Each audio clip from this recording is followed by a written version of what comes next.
ఇక చివరిగా ఒక వార్త చూద్దాం. ఇక్కడ ఇగో బీసీలకు కాంగ్రెస్ బీజేపీ అన్యాయం చేసింది అని చెప్పి కవిత అంటా ఉంది. ఏ సెంటర్లో అయినా చర్చకు సిద్ధం. ఎనీ సెంటర్, కల్వకుంట్ల కవిత అంటున్న మాట any centre single hand single అన్నట్టు చెప్తా ఉంది. మరి మొన్నదాకైతే జైలుకు వచ్చింది.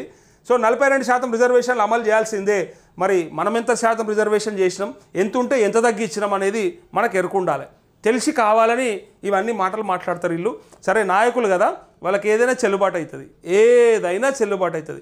వాళ్ళ హయాంలో చేయనటువంటి పనులన్నింటినీ అవతలోడి హయాంలో చేయాలని కోరుకుంటూ అది ఏదో ప్రజల మీద ప్రేమ ఉన్నట్టు, ప్రజల కోసమే మాట్లాడుతున్నట్టు కటింగ్లు ఇవ్వడం అనేది చాలా రొటీన్ ప్రొసీజర్. ఇది కాంగ్రెస్ వాళ్ళు కేసీఆర్ రుణమాఫీ చేయకపోతే ఎన్నో మాటలు చెప్పిర్రు.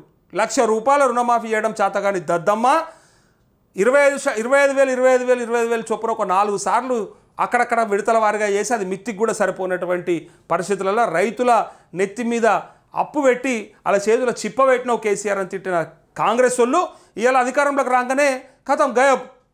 దొంగల కంటే దారుణంగా ఇవాళ వాళ్ళకు ప్రేమ లేదు, కనీసం ఆలోచన లేదు, పని చేద్దామన్న సోయి కూడా లేదు. సరే మీకు ప్రేమ లేదు రాబాయ్, మీరు దొంగలు, మీరంతా కూడా దొంగ మాటలు చెప్పి ఓట్లు వేసుకున్నారు. కానీ ఆ తర్వాత కనీసము పనైనా చేయాలి కదా, మేము ఇచ్చిన మేనిఫెస్టోనైనా పాటించాలి కదా, దాంట్లో ఏమి ఇచ్చినాము ఏం పెట్టినామనైనా చెప్పాలి కదా, అది గుర్తుండదు. అయితే ఇక్కడ బీసీ మహాసభల ఎమ్మెల్సీ కల్వకుంట్ల కవిత చాలు చేసింది 42% రిజర్వేషన్లు. ఇగో చూడుర్రి, నాకు ఒకటి ఇది విచిత్రం అనిపిస్తాయి కొన్ని. ఎవరు మాట్లాడుతుర్రు? ఒక అగ్రవర్ణాల బిడ్డ, ఒక దొర బిడ్డ మాట్లాడుతూ ఉంది. దొర బిడ్డకున్న సోయి కూడా మన బీసీలకు ఉండదు.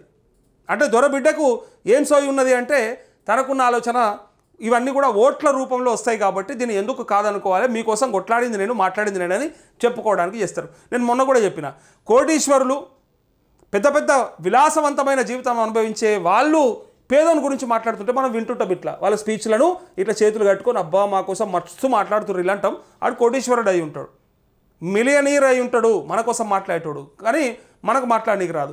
ఇక్కడ బీసీలు అయ్యి ఉండి బీసీలకు వాటా రావాలని కొట్లాడేసిన మనము కొట్లాడినా గట్టిగా వినిపించేది. మన అధికారం అంతా తీసుకుపోయి వాళ్ళ చేతిలో పెట్టి, అధికారం తీసుకుపోయి అగ్రవర్ణాల చేతిలో పెట్టి, అప్పుడు రావు చేతిలో ఇప్పుడు రెడ్ల చేతిలో పెట్టి బీసీలు ఇలా అడుక్కుంటారు. ఎస్సీలు ఎస్టీలు మైనారిటీలు ఇలా అడుక్కోవాలి మనం. అదే మన చేతిలో ఉంటే, రాజ్యాధికారమే కనుక మన చేతిలో ఉంటే మనమే మన ఫలాల్ని మనం అందరికీ పంచిపెట్టచ్చు కదా అని చెప్పి ఈ సోయి మాత్రం తక్కువ ఉంటుంది. మన కోసం దొరబిడ్డ మాట్లాడుతుంది. ఇక ఇవన్నీ కూడా దయ్యాలు వేదాలు వల్లిస్తున్నట్టే ఉంటుంది తప్ప ఇంకోటి అనిపించదు. ఉన్నప్పుడు నువ్వేం చేసినావు? మరి మహిళా బిల్ అని చెప్తివి, మరి బీసీల బిల్ అని చెప్తున్నావు. బీసీల రిజర్వేషన్ని గతంలో తగ్గించింది ఎవడు స్థానిక సంస్థలలో అనేది ఒకసారి మనం పోయి ఇక్కడ చేసేది ఏదో తీసుకుపోయి చక్కగా మన ఎర్రవల్లి ఫామ్ హౌస్ కాడ కూర్చొని బాపు ముందర చెప్పినా చేసినా ఒక అందం చందం ఏడుస్తుంది. ఇట్లా ఇప్పుడు బయటకు వచ్చి ముఖ్యమంత్రి అయిపోదామని నేను జైలుకు వచ్చిన కాబట్టి ముఖ్యమంత్రి అయిపోతా అంటే అయితే అవుతుండొచ్చు, ప్రజలు ఆదరిస్తే దాన్ని ఎవడు ఆపలేడు. కానీ మనం ఉన్నప్పుడు చేసిన తప్పులు ఇలా ఎందుకు ఒప్పుల్లాగా కనబడతా ఉన్నాయి, మరి అప్పుడు చేసినటువంటి ఒప్పులు ఇప్పుడు తప్పులాగా ఎందుకు కనపడతా ఉన్నాయి అనేది మీకు ప్రశ్న వస్తుంది.